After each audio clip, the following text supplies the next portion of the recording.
The two problems here is that there's not much room for me to grow in this space, as evidenced by my subgrowth. But there's room to grow in other spaces.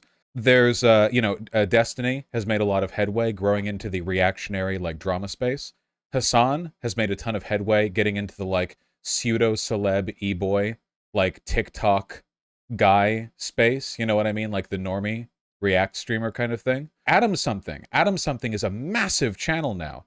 He was initially a fan of mine, and he's into like the urban planning, broader, civic engineering, here's what Elon Musk did and why it's stupid type thing, right? LeftTube on its own isn't enough. And this is what I've always said about the importance of reaching people through a variety of mediums, right? You don't want every lefty YouTuber to just do leftism, because if that's the case, the only people who will be drawn to them are already leftists. The best way to bring people over is to make content on adjacent issues and have them be sort of tinted by your political opinions. And this is a process that you should be doing honestly and forthcomingly, but it is a process, right? Like, how much larger? I'll put it this way. Would Andrew Tate have been as effective at pushing reactionary politics if he had been a reactionary politics channel, as opposed to a masculine, like, gender warrior, crypto, like, lifestyle type channel? Of course not. He was able to push those politics more effectively because he didn't bait people over with the explicit stuff. It was like the self-help grift, the men's pickup artist grift. You know, it was more effective that way.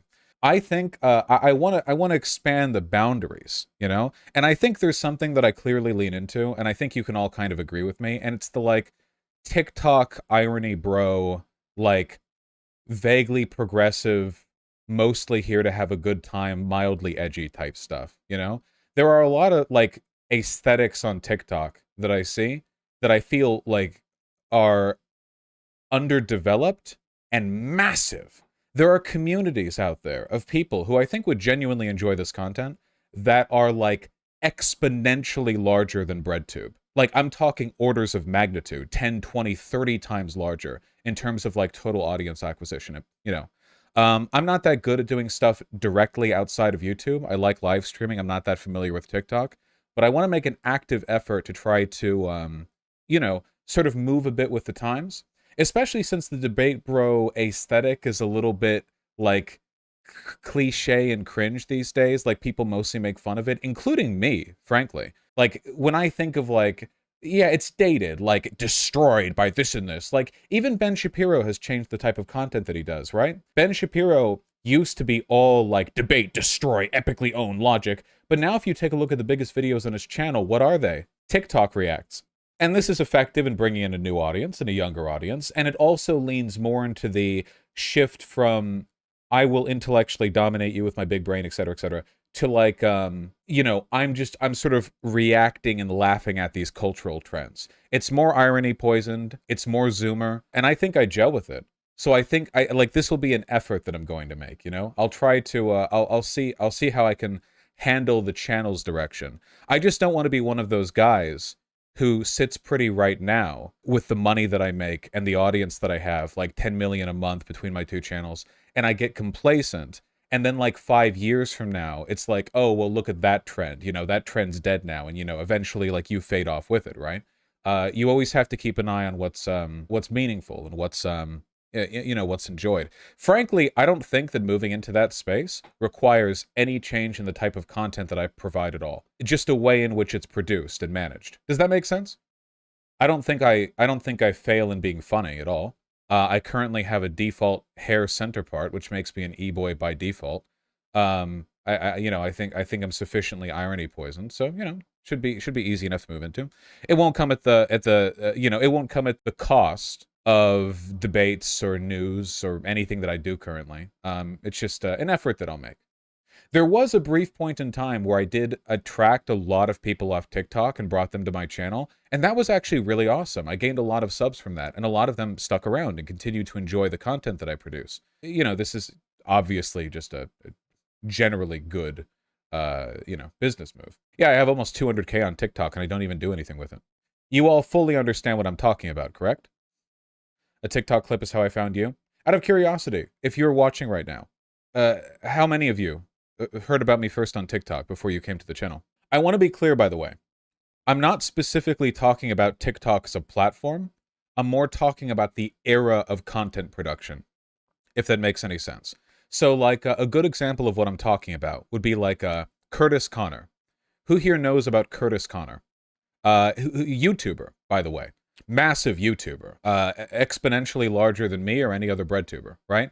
When I think of Curtis or when I think of like more young kind of like irony, but progressive, that kind of thing, I think of like Curtis Connor. He's great. I like his content, and it's on YouTube, but it appeals to a different kind of audience, it appeals to a broader set of trends. He's bigger than Contra?